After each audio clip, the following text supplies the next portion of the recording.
Bonjour mes amis!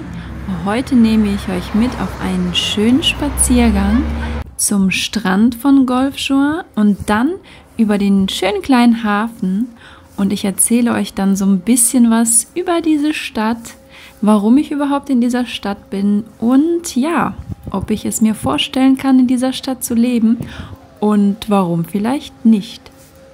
Aber erst einmal geht's hier zum Strand und zwar über einen sehr, ich würde sagen, abenteuerlichen Weg, was ich so auch noch nicht erlebt habe. Es ist schon ein bisschen, ja, ich finde es echt abenteuerlich, aber irgendwie auch cool, aber irgendwie auch spooky. Vor allem abends war es ein bisschen spooky und zwar jetzt, wenn man rechts abbiegt, wird es richtig wild. Und da steht's schon, hier geht's zum Plage. Erstmal geht es hier so einen kleinen Weg runter, was noch gar nicht das Wilde des Ganzen ist, aber gleich wirst du sehen, wie es weitergeht. Also ich kann mir vorstellen, dass das Ganze bei Überschwemmungen ein bisschen schwieriger ist. Da siehst du es, da unten müssen wir gleich lang. Schauen erstmal nach rechts, so sieht es hier aus. Schön idyllisch irgendwie, hat was. Dann gibt es hier so einen kleinen Bach, würde ich sagen. Und jetzt geht es hier drunter. Also abends ist das schon ein bisschen wilder, würde ich sagen. Und noch ein ganz wichtiger Tipp, solltest du dich irgendwann auch hier befinden, Kopf einziehen. Es sei denn, du bist irgendwie 1,60 groß oder so, dann glaube ich, geht es auch ohne Kopf einzuziehen. Also ich fand den Weg immer so ein bisschen abenteuerlich, hat was. Habe ich auch so noch nicht erlebt. Ich glaube, das ist bisher so der abenteuerlichste Weg zu einem Strand gewesen, den ich je erlebt habe. Aber das Schöne ist, es ist echt nah. Also es sind immer so, ich weiß nicht, ich würde sagen 3 Minuten zu laufen, dann waren wir hier am Strand. Schaut mal, wie dunkel es da unten ist. Oh Gott, da würde ich nicht weiter lang gehen wollen. Auf jeden Fall geht es hier dann ganz fix nach oben. Und da siehst du schon eine Palme, mehrere Palmen. Und genau da ist das Meer. Ich habe ja schon ein Video zu unserer Ferienwohnung hier in Golfe-Juan gemacht. Und jetzt, ach ja, genau, das war der Tag, wo hier diese Kanalarbeiten oder keine Ahnung, was das war, stattfanden. Und jetzt siehst du auch mal den Strand, der, ich würde sagen, relativ nah bei uns ist. Der nächste Strand zu unserer Wohnung. Es gibt einmal einen im Westen und einmal einen im Osten und in der Mitte ist so der Hafen, da gehen wir heute noch lang. Und das ist hier der Strand im Westen. Was ich hier echt schön finde an diesem Strand, muss ich schon positiv anmerken, ist, dass er ziemlich groß ist. Ziemlich breit, ziemlich lang. Es gibt Bänke, es gibt Pflänzchen. Das finde ich immer ganz schön. Das hat immer was. Das lädt ein zum Entspannen. Das ist echt nice, würde ich sagen.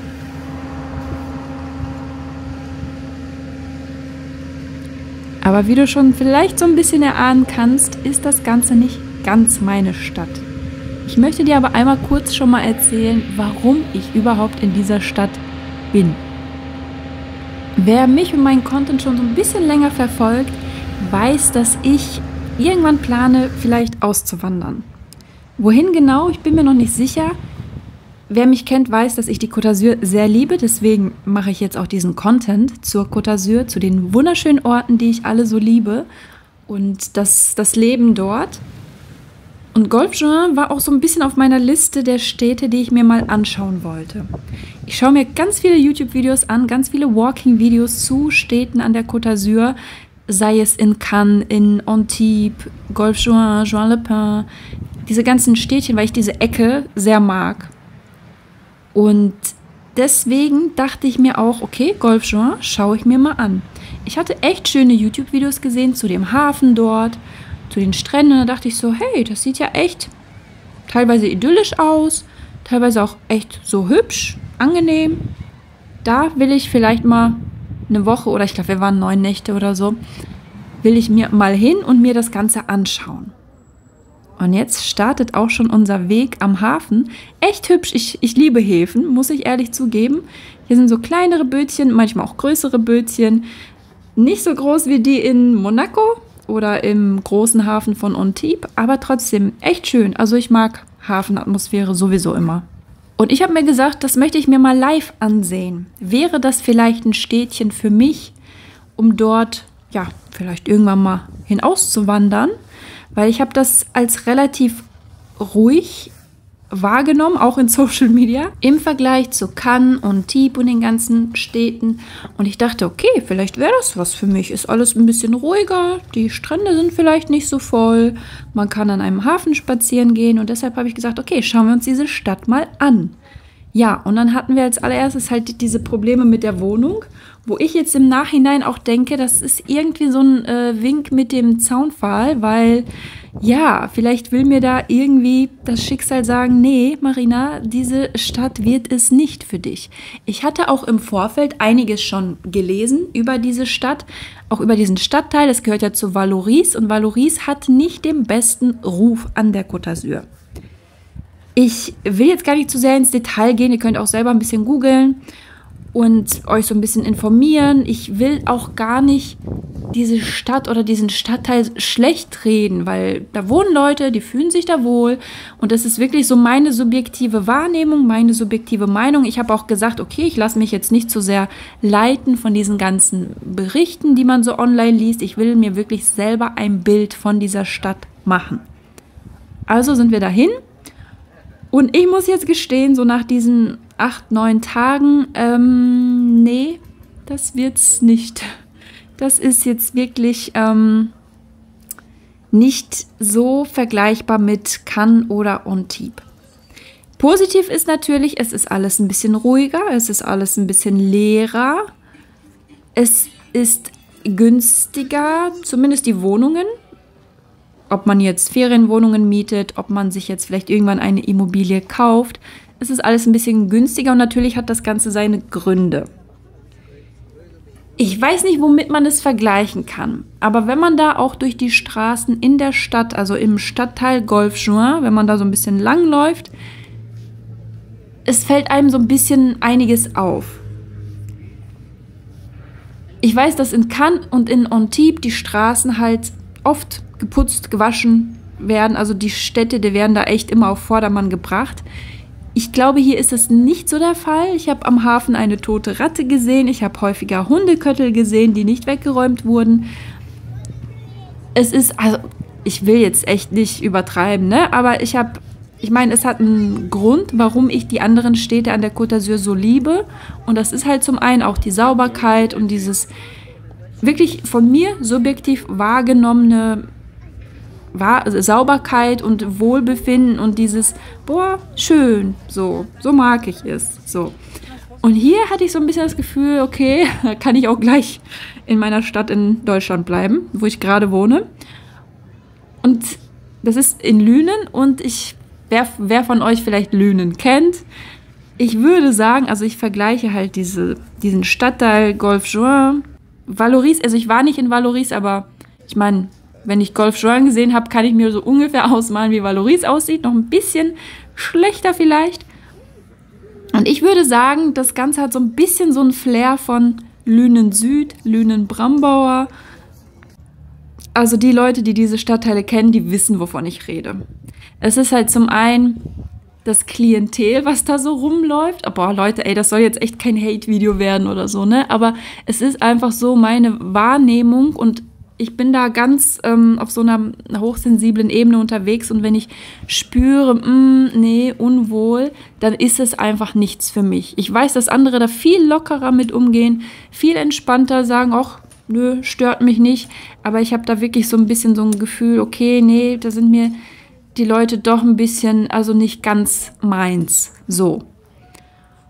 Und dann fand ich auch die Innenstadt halt überhaupt nicht hübsch.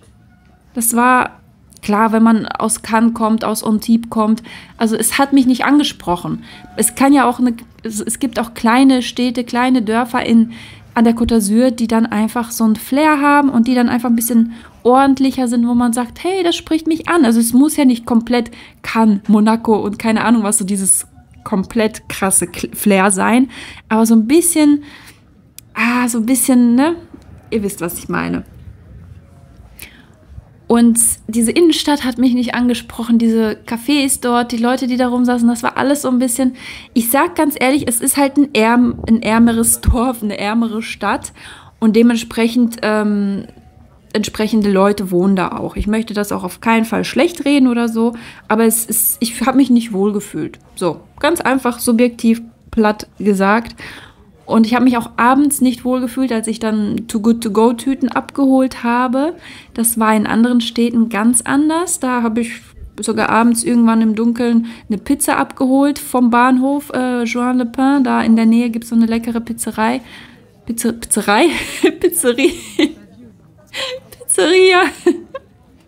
Oh Mann. Auf jeden Fall, genau. Und hier hatte ich abends echt ein ganz, ganz komisches Gefühl. Boah, nee, da wirklich, keine Ahnung, so gefühlt Dortmund Nord. Das wäre jetzt übertrieben, aber ne, you know what I mean. Und ich kann mir halt auch ungefähr vorstellen, wie es dann in Vallauris aussieht. Das ist dann halt so ein bisschen die nördlich gelegene, ein bisschen weiter weg vom Strand, ist dann so die, ich sag mal, so heißt die Stadt eigentlich. Golfe-Juan ist dann halt ein Stadtteil von Vallauris. Und was ich mir damals auf YouTube angesehen hatte, das waren so Videos vom Sommer vom Hafen. Klar, diese Restaurants unten hatten offen und alles ein bisschen vielleicht schöner, ein bisschen belebter. Aber ich hatte auch hier, selbst jetzt im Winter, das Gefühl, ich meine, man sieht auch die geschlossenen Restaurants und so, dass ich mir nicht irgendwo eben mal am Strand eine Baguette, ein Crepe, irgendwas Kleines zum Snacken holen könnte. Also irgendwie waren das nur so Restaurants. Preislich habe ich jetzt nicht so drauf geguckt, ob das jetzt teurer oder günstiger als Cannes und so sind. Ich würde schon sagen, ein bisschen günstiger, aber auch nicht so ansprechend. Ich sag mal so, es gibt bestimmt Leute, die das hier echt schön finden, die diesen Stil mögen, die sagen so, hey, ich brauche nicht mehr. Also ich finde auch hier unten am Hafen, guck mal, das sind echt hübsche Restaurants, das will ich gar nicht bestreiten, ne? Aber mir fehlt auch, das habe ich zum Beispiel in Juan-le-Pin ganz oft gehabt, in Antibes, in Cannes, so kleine, ich würde sagen, so kleine Cafés oder so kleine, ja, sowas wie Buden, wo man sich eben mal was holen kann. Ne? Das habt ihr in meinem Cannes-Video gesehen, diese Sandwiches und so. Also es passt für mich nicht. Ich brauche halt, der Strand ist echt toll, also keine Frage. Schön, groß. Ich glaube, da könnte man im Sommer auch echt schön chillen, ohne dass jeder Mensch auf dem anderen liegt oder so. Aber so ein bisschen das Angebot an, ich meine, obwohl, ne, es ist ja Winter, ne, klar, ganz vieles hat zu, aber ich sehe ja trotzdem, was es so an Bütchen gibt, an Restaurants gibt. Und es hat mich halt alles nicht so angesprochen. Ja, also es ist halt echt so ein bisschen, ich würde sagen, ärmer, obwohl am Hafen schon schön, nicht schlecht, aber auch, wenn man sich die ganzen Gebäude im Stadtinneren anschaut, ist es alles ein bisschen, es ist nicht so schön wie in anderen Städten an der Côte d'Azur. Und das ist meine ganz persönliche, subjektive Meinung. Bitte nehmt es nicht persönlich, wenn irgendjemand voll der Fan ist von dieser Stadt. Es freut mich voll für euch. Ich habe diese Stadt null gefühlt, auch in der Innenstadt. Irgendwie nur ein Supermarkt und zu einem anderen größeren müsste man mit Bus fahren. Und auch dort die Gegend, da waren echt nicht so schöne Häuser. Und deswegen muss ich sagen, für mich kommt diese Stadt weder als Urlaubsort noch als Wohnort in Frage. Auch wenn es echt hier ein paar schöne Ecken gibt. Auch dieser Park Explora. Das Video verlinke ich euch auch nochmal oben. Echt schön. Da habe ich so gedacht, hey, ist irgendwie nice zum Leben, zum vielleicht mal Verweilen. Da gab es ja auch so eine Wohnanlage direkt dahinter. Aber auch da, wenn man dann hinter diese Wohnanlage schaut, dann ist es nicht mehr so schön. So ein bisschen, ich weiß nicht, so betonmäßig und die Straßen, also das hat mich dann doch zu sehr so ein bisschen an einige Gegenden in Deutschland erinnert und dann, ich habe es nicht gefühlt. So, ich kann wirklich als Fazit sagen, ich habe mich nicht 100% wohlgefühlt in dieser Stadt. Da hinten waren auch übrigens irgendwo Besoffene, wenn man hier lang geht. Ich weiß nicht, vielleicht hört man es auch im Video. Irgendwo waren da so zwei Besoffene, die haben ein bisschen laut rumgeschrien. Da habe ich auch gedacht, brauche ich jetzt nicht. Genau, und hier sind wir gerade am Oststrand, damit ihr da auch nochmal so einen Blick drauf habt.